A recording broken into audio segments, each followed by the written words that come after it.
Now at 5 and streaming on crossroadstoday.com, the reason a suspected shooter opened fire at a state fair park over the weekend. New tonight, what he told officers is coming up. And an airstrike on a hospital in Gaza leaves hundreds dead tonight. Who is to blame for the deadly explosions?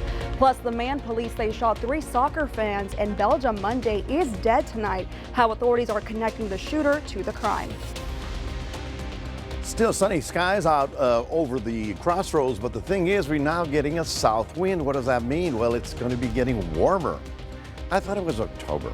We'll be talking more about that coming up in a moment. Right now, we'll toss it back to Karina. Plus, a first ballot fail for Congressman Jim Jordan. Coming up, what's next in his bid to become the Speaker of the House. You're watching 25 News Now at 5. Good afternoon and thanks for being with us. I'm Karina Garcia. James Munoz is on assignment. The Hamas-run health ministry in Gaza Strip says an explosion near a hospital killed at least 500 people. The Israeli military said it had no involvement and blames a misfired Palestinian rocket for the blast, saying Palestinian militants fired a barrage of rockets near the hospital at the time. Now, the World Food Program warns Gaza shops will run out of food soon, leaving retailers unable to restock amid destruction. The agency adds the damaged infrastructure is making distribution difficult and essential food commodities will only last 2 weeks. They also warned bread supplies are running short. Only 5 of the 23 bakeries contracted by the agency to provide fresh bread to shelters are operational. And now, as the war between Israel and Hamas escalates, Secretary of State Anthony Blinken says President Joe Biden will meet with Israeli leaders, including the Prime Minister, Wednesday. Blinken adds the president will reaffirm the nation's solidarity with Israel. The 26th Marine Unit is headed to Israel's coast, and U.S. troops are being prepared for a potential deployment to the country for support. The tensions between the Israelis and the Palestinians has gone on for decades, claiming thousands of lives from both sides. And now let's shift gears and look at the weather with Chief Meteorologist Mac Perez. Mac, can we expect some good weekend weather like the one we just had? I think we got a terrific weekend coming up, but you know, we were thinking sweaters, jackets, something like that. All of a sudden, we're getting back into the 90-degree temperature range, which is kind of strange. Now, tonight it will be cool, but tomorrow we'll pick up a stronger south wind, and so we'll be back into the 80s, and then the higher 80s, and then warm by the time we get to the weekend. Dry, plenty of sunshine, but not exactly feeling like October. We'll have more on your weather coming up in just a moment. Mac, thank you. New details tonight about the man accused of shooting 3 people at the state fair over the weekend. Now, fairgoers are questioning how a gun even made it to fairgrounds.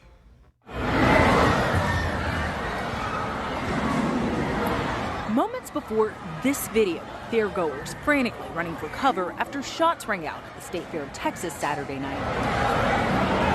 Newly released court documents say the suspect, 22-year-old Cameron Turner, walked up to a concession stand in the main food court to buy a bottle of water. According to those reports, video from the fairground shows a group of men approaching Turner from a distance. When he goes to leave the stand, a man identified as Cade Kelly comes up to him. The two exchange some words, then Turner pulls out a gun, shooting Kelly, as well as bystanders Stephen Wright and Andrea Araul Silva, both telling police they didn't see who pulled the trigger. Turner took off running, but a short time later was apprehended. The report says once in custody, he told officers he felt threatened by Cade and went into survival mode. And people just want to know, how would someone have gotten in with a gun that wasn't supposed to? We still don't know. Jeff Kottner is director of security for the fair. I'm going to get a little emotional. I'm sorry. Because it was very traumatic on Saturday night. He says in the time since, they've revisited the fair's safety plans and made some subtle changes, like these new fences at the main entrance. We moved like 2 extra officers from one spot to another spot, and we moved a police stand about 30 feet. But are still allowing people to enter the fairgrounds with guns. If you're carrying a concealed weapon, talk to this officer right here. As long as they have a concealed carry permit, something some fairgoers now question. I don't know, how did he get his gun in? Maybe someone brought it in for him. The fair's team and police are working to answer that. Those going through security today say the checks were thorough. They looked at my purse and they have the wands. And while safety is at the forefront of many fairgoers' minds, the shooting not enough to spook folks from coming to the most Texas thing to do. Authorities in the Belgian capital shot and killed a Tuscan national hours after they say he gunned down 3 Swedish soccer fans, killing 2 of them. Belgium authorities tracked the attacker to a cafe where they shot and killed him. A federal prosecutor says the man posted a video online in which he claimed that he had killed 3 Swedish people. Now, a motive for the shooting is still under investigation. Ohio Representative Jim Jordan's first floor vote to become House Speaker went down in defeat, with 20 Republicans voting against him.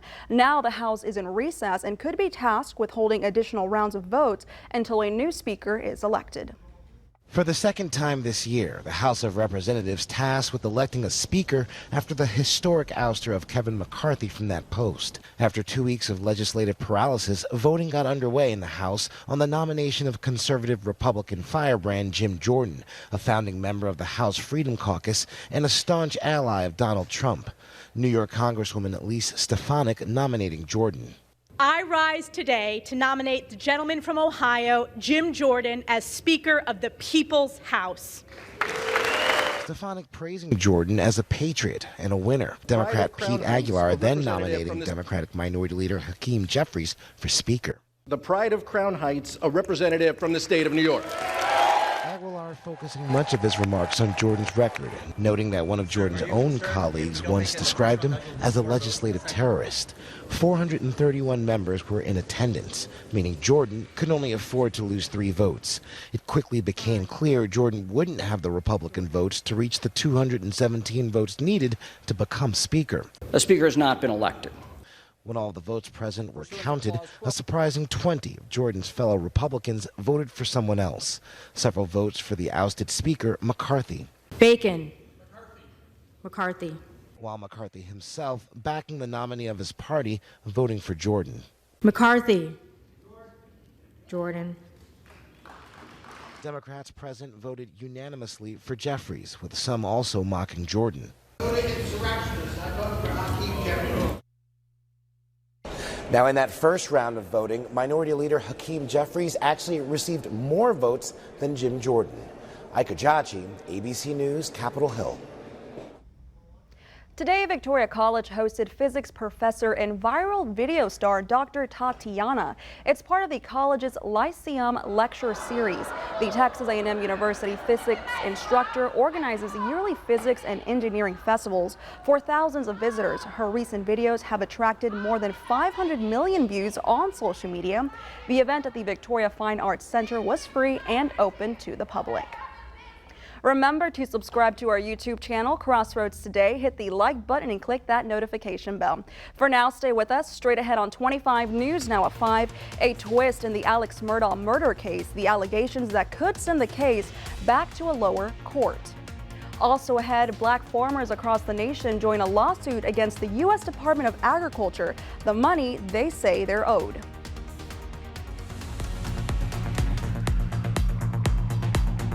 Hi. I'm Detective Kelly Gibbs with the Victoria Police Department. Victoria Crime Stoppers is seeking information about burglaries of a building. The Victoria Police Department is requesting assistance in the identification of a white or Hispanic male subject that was caught on surveillance video. On September 28, 2023, several storage units were burglarized at a business located at the 200 block of Sam Houston Drive. The male subject was described as being approximately 5'10", with dark curly hair, wearing a red shirt and black shorts. The male subject was also seen carrying a sling-type bag with a pair of shoes tied to it. If you have any information about these burglaries of a building, please call Victoria Crime Stoppers at 361-572-4200. You can also submit a tip by using the B3 Tip app on your Android or Apple device, or by visiting our website at www.crimestoppersvictoria.com. All tips are anonymous, and if you give information that leads to an arrest or charges being filed, you could earn a cash reward. With the Victoria Police Department, I'm Detective Kelly Gibbs.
Alex Murdaugh has cleared the first hurdle in his quest to get a new murder trial. A South Carolina appeals court granted his motion to suspend his conviction appeal today. He was convicted in the spring for killing his wife and their son. The disgraced attorney is currently serving 2 consecutive life sentences, which he appealed. Last month, his attorneys filed a motion to suspend it so they could move forward with requesting a new trial. They claimed jury tampering by the county clerk there. 2 New Mexico-based special prosecutors are looking into recharging actor Alec Baldwin with involuntary manslaughter in the 2021 fatal shooting on the movie set Rust by presenting evidence to a grand jury. They claim additional facts have emerged in the shooting that killed cinematographer Helena Hutchins. If you recall, Baldwin pointed a gun at Hutchins during a rehearsal when the gun discharged, killing her and wounding a director. The charge could carry up to 18 months in prison if he's convicted. So here's your viewer poll this afternoon. You can scan that QR code on your screen to vote. The question is, should Alec Baldwin face any charges in the 2021 movie set shooting, yes or no?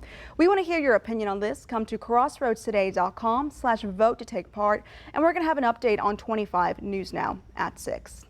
Now, estimates from the American Cancer Society say more than 64,000 Americans will be diagnosed with pancreatic cancer this year. Many times the disease isn't diagnosed until it's too late, but researchers say they have more. It's expected to become the second leading cause of cancer death in the U.S. by 2030, and many times pancreatic cancer is a silent killer. Patients typically present at a stage where the cancer has really won the battle, so to speak. Dr. Ajit Goenka with Mayo Clinic says nearly 70% of patients with pancreatic cancer face death within the first year of diagnosis. That's why early detection is critical. But he says many times small pancreatic cancers aren't detected on CT scans until it's advanced to an incurable stage. That effectively makes imaging as the final frontier in our quest for early cancer detection. Goenka and other researchers used imaging data sets from past CT scans of those diagnosed with pancreatic cancer to create an artificial intelligence model that they hope will help aid in early detection of small tumors that are currently difficult to detect. We are very happy with what we have achieved so far, but we are also mindful of the fact that we still have a lot of work remaining to be done. The models are being tested, and Goenka says eventually they'd like to get to a point where they can present their technology for review by the FDA. We are prepared to fight a long battle to be able to overcome early detection of pancreas cancer. For Health Minute, I'm Andy Gaither. Black farmers in Alabama and around the country are trying to join a discrimination lawsuit against the USDA, claiming the government owes them more than $2 billion. Congress set the money aside as part of the Inflation Reduction Act of 2021 for the farmers. However, the USDA requires a lengthy application to qualify for the $500,000. The Black Farmers and Agriculturalists Association says the confusing application is another form of discrimination. They've lost land. They lost opportunity. Their work has been in vain. They should be compensated. This money can be used and will be used to continue to improve their farms. And a lot of cases will help them to be able to go back into farming. The group also objects to the fact that farmers can receive money for deceased family members who were also discriminated against. Because of the lawsuit, the deadline for submitting the paperwork was extended from October 31st to January. Well, good evening, everyone. Get a load of that. Beautiful skies out there, low humidity. It's a little comfortable today, wouldn't you say? Well, the next couple of days it's going to see a little bit of a warming temperature. We're at 77 degrees right about now. Our high temperature today, 77 degrees. Not bad, but this morning, ooh, 43 was the morning low. Where's my sweater? And look at how far below we are from the normal time of the year. We're 61 and 84 is the average for this time of year. But, we don't do anything normal around here. We're going to get warmer up to about 90 before the next cool front comes in. And we'll be talking more about that coming up in a moment.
Welcome back, everybody. I forgot to tell you about the rainfall. No, we didn't get any rainfall. In fact, we're at zero. The month of October now has 2.27, a little bit below, but the year 27.85. That's what we've received since January. We're still a solid 5.5 inches below. So we got to get something going here, folks, before the end of the year. Meanwhile, some people are having fun. I want to thank my viewer, Stephen Beal. He sent us a photo from Frostburg, Maryland, where the trees are changing colors already, even though there's no snow on the ground. That's because of the cold nights. So they're beginning to enjoy fall foliage up there. When I was a kid, that's all I ever got about fall, because in South Texas, it's all mesquite trees and huisaches, right?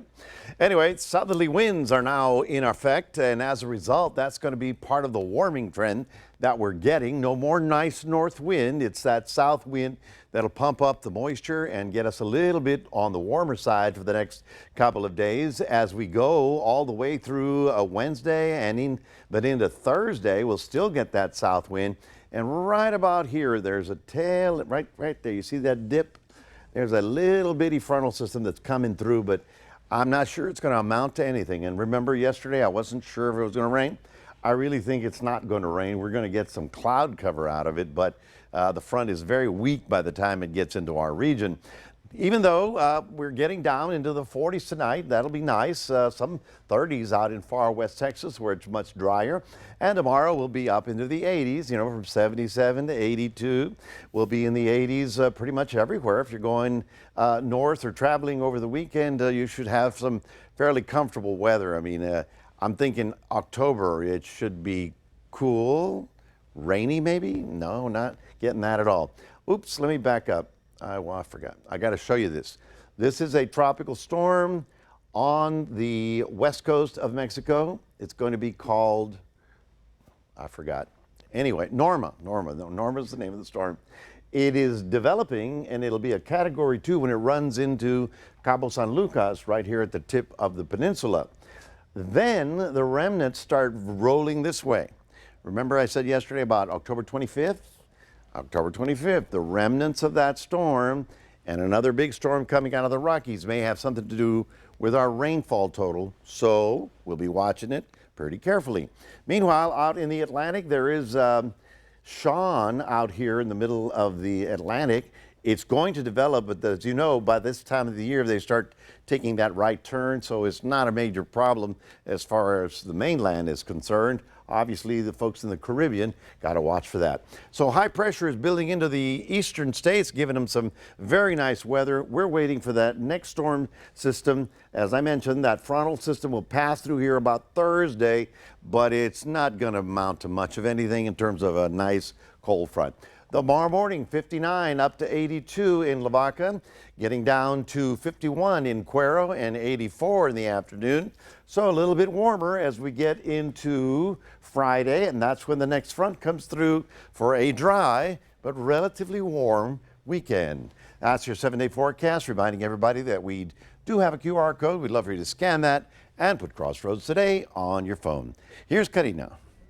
Thank you, Matt. Coming up next on 25 News Now at 5, we'll take a look at your stocks. Plus, LinkedIn is cutting off more than 100 jobs. We have the details straight ahead.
Taking a look at your stocks, the Dow up 13 points, the S&P 500 down 0 points, and the Nasdaq down 34 points.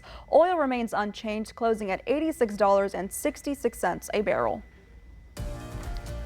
LinkedIn is laying off nearly 700 employees. The Microsoft-owned company says the job cuts across its engineering, product, talent, and finance teams are part of a broader plan. It also says it is making changes to its organizational structure and streamlining its decision-making. This comes months after LinkedIn eliminated more than 700 global positions back in May. At the time, the CEO told employees the company was seeing shifts in customer behavior and slower revenue growth. The city of San Antonio is facing a lawsuit after budgeting $500,000 to support reproductive health services. You can read the full story by the Texas Tribune on our crossroadstoday.com website. And stay with us. We'll take one last look at your forecast with Mac. Plus, we'll take a look at this year's most popular Halloween costumes. Plus, here's a look at world news tonight, right after 25 News Now at 5. Civilians flee and hostage families wait as the world braces for the next stage of the Israel-Hamas war. Plus, the vote for a new House Speaker and the chaos. More Americans turn to the most watched newscast on television. World News Tonight with David Muir.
Google says the most popular Halloween costume this year is, Mac, you're going to hate this because I know you are not a fan of those Barbie promos, but the famous, most popular Halloween costume this year is Barbie.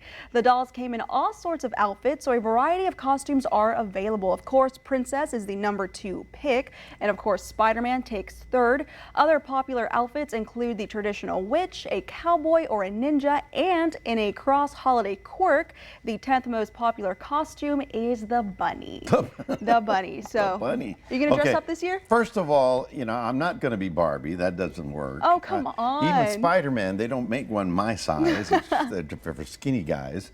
Yeah, I'll dress up. Yeah, I have to. You know, my daughter is going to have a little party at her house, so we're getting ready for that. But yeah, everybody's getting ready for it. And you know, there's nothing worse than getting a suntan while you're wearing your costume, you know? We're looking at warming temperatures. In fact, 82 today, getting up to 87 tomorrow, and 90 with a cool front. Now, how can you have a cool front with a 90? Well, we're going to get dry wind behind it and then abundant sunshine. That's why it's really a wind shift line, not a cool front. But doesn't really feel like October now. We're getting back to the 90s. No, don't tell me that. I'm sorry. You can put the sweater away for about 7 days. Just blast the AC in my car and stand up and sit outside. That's the option. Yeah, we'll have to do that. Well, thank you, Mac, and thank you for being with us. We hope to see you back here tonight for 25 News Now at 6. World News Tonight with David Muir is up next.